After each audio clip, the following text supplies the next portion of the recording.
Mirë se vini, gjithmonë na kanë thënë mendo pozitivisht apo jo. Po sikur çelësi i vërtet i suksesit tjetë pikërisht e kundërta. Sot do të zhytemi në një ide provokuese, por jashtëzakonisht të fuqishme, nga trajneri legjendar Bob Knight. Një ide që përmbys gjithçka që mendonim se dinim për arritjen e qëllimeve. Mirë, për të kuptuar idenë e Knight se duhet të nisemi nga diçka që e kemi pothuajse të gjithë, paragjykimi e optimizmit. E dini atë ndjesin kur mendon, mua s'ka për të më ndodhur kjo gjë e keqe? Ja, pikërisht për këtë po flasim. Është një prirje njerëzore, gati instinktive, për të besuar se dielli do të shkëlqejë gjithmonë për ne, duke injoruar erët që mund të mblidhen në horizont. Dhe kjo na çon te pyetja kryesore. Të gjithë librat, filmat, fjalimet motivuese na thonë të njëjtën gjë, je pozitiv. Por çfarë ndodh nëse kjo këshill, në dukje kaq e mirë, është në fakt e gabuar? A mundet që ky optimizëm i verbër, kjo pritshmëri e vazhdueshme për më të mirën, të na bëjë në fakt më të prekshëm ndaj dështimit? Po, këtu hyn në skenë Bob Knight. Ai në fakt e ndërtoi të gjithë filozofinë e tij si një kundërpërgjigje drejte ndaj një prej librave më ikonik të shekullit të 20 të Fuqia e mendimit pozitiv. Pra, kemi një përplasje titanash, nga njëra anë optimizmi palkundër dhe nga ana tjetër realizmi brutal i Knight. Tani, duhet të bëjmë një dallim shumë të rëndësishëm. Kur flasim për mendimin negativ, mos e ngatroni me pesimizmin. Knight nuk po thot të jemi të zymt apo të presim gjithmonë dështimin, as pak. Ideja e tij është krejt tjetër, ka të bëjë me përgatitjen. Është një çështje strategjike, jo një gjendje emocionale. Ja ku e thot vet Knight me fjalët e tij. Dëgjojeni me vëmendje. Të qenit vigjilent ndaj negativiteteve të mundshme është mënyra më e mirë për të sjellë rezultate pozitive. Domethënë, ideja është të mendosh për gjithçka që mund të shkojë keq, jo sepse do që të ndodh, por pikërisht për t'u siguruar që nuk do të ndodh. Është si të kesh një çadër me vete. Nuk e sjell ti shiun, por je gati kur ai të vi. Mirë, mjaft me teori. Le të shohim si funksionon kjo në praktik. Parimi i parë i Knight është genial në thjeshtësinë e tij. Ai na fton të mendojmë si një skulptor kur përballemi me një sfidë. Dhe ja ku është thelbi i kësaj ideje. Shumica e ndeshjeve nuk fitohen, ato humben. Çfarë do thot kjo? Do thot se fitoria nuk vjen nga momentet e magjisë apo lëvizjet geniale, jo. Fitoria vjen nga skuadra që bën më pak gabime. Pra, fokusi zhvendoset nga si të fitoj te si të mos humbas. Dhe këtu kthehemi te skulptori. Imagjinoni një blok të madh mermeri. Skulptori nuk i shton gjëra mermerit për të krijuar një statuj. Ai heq copat e tepërta. Pikërisht kështu e shihte Knight fitoren. Nuk ndërtohet duke shtuar lëvizje spektakolare, por duke hequr, duke eliminuar gabimet, dobësitë, energjinë e shpërdoruar, derisa të mbetet vetëm kryevepra, fitoria e pastër. Dhe ai nuk fliste në mënyrë abstrakte. Ai ishte shumë specifik. Ja disa nga copat e mermerit që ai kërkonte të hiqeshin. Kontrolli i dopët i topit, gjuajtje të nxituara, faulle pa sens. Shikoni këtë listë. Asnjëra prej këtyre nuk ka të bëjë me talentin e jashtëzakonshëm. Të gjitha kanë të bëjë me disiplinën dhe eliminimin e gabimeve të pakontrolluara. Janë gjëra plotësisht të kontrollueshme. Dhe kjo fjali, kjo ishte mantra e tij.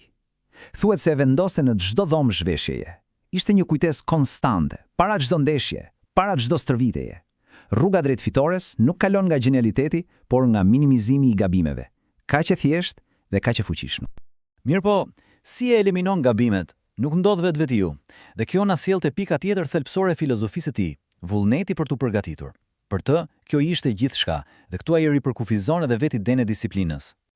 Kjo është një nga thonjët e tij më të famshme. Të kesh vullnetin për të fituar nuk mjafton. Të gjithë e kanë atë. Mendojeni pak këtë.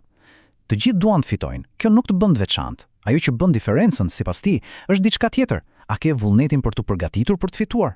A je i gatshëm të bësh punën e mundimshme, të mërzitshme, përsëritëse që kërkon përgatitja? Dhe ja si e përkufizonte ai disiplinën. Është një proces me 3 hapa, shumë i qartë. Hapi i parë, duhet ta dish se çfarë duhet të bësh. Kjo është njohuria. Hapi i dytë, duhet ta bësh atë gjë në mënyrën më të mirë të mundshme. Ky është ekzekutimi. Dhe hapi i tretë, ndoshta më i vështirë, duhet ta bësh kështu gjithmonë, pa përjashtim, vazhdimësia. Kjo për të ishte disiplina e vërtetë. Tani, mund të mendohet se kjo është thjesht një filozofi sportive. Por jo, Në fakt, kjo mënyrë e menduarit, ky formulim negativ, është një teknik jashtëzakonisht e fuqishme që e gjejmë te disa nga liderët më të mëdhenj të historisë. Shikoni fjalët e Abraham Lincolnit në Gettysburg. Ai nuk thot ne do të ndërtojmë një të ardhme të ndritur, ai thot diçka shumë më të fuqishme. Ai thot se sakrifica e tyre nuk do të ketë qenë e kot dhe se qeveria nuk do të zhduket nga faqja e dheut. Duke mohuar rezultatin negativ, ai krijon një premtim pozitiv shumë më të fortë dhe më të qëndrueshëm. Ose merrni Franklin D. Roosevelt në mes të depresionit të madh, ai nuk u tha njerëzve gjithçka do të bëhet mirë, ai ju përball me emocionin dominues dhe e sulmoi atë drejt për drejt. E vetmja gjë që duhet t'i friksohemi është vetë frika. Ai identifikoi negativin, frikën dhe e shpalli atë si armikun e vetëm. Ishte një thirrje për guxim përmes eliminimit të frikës. Dhe sigurisht John F. Kennedy. Fjala e tij më e famshme fillon me një mohim. Mos pyet se çfarë mund të bëj vendi yt për ty. Para se të na thotë se çfarë të bëjmë, ai na thotë se çfarë nuk duhet të bëjmë. Ai e pastron mendjen nga pritshmëria pasive përpara se të mbjellë idenë e shërbimit aktiv. Pra, çfarë na tregojnë këto shembuj?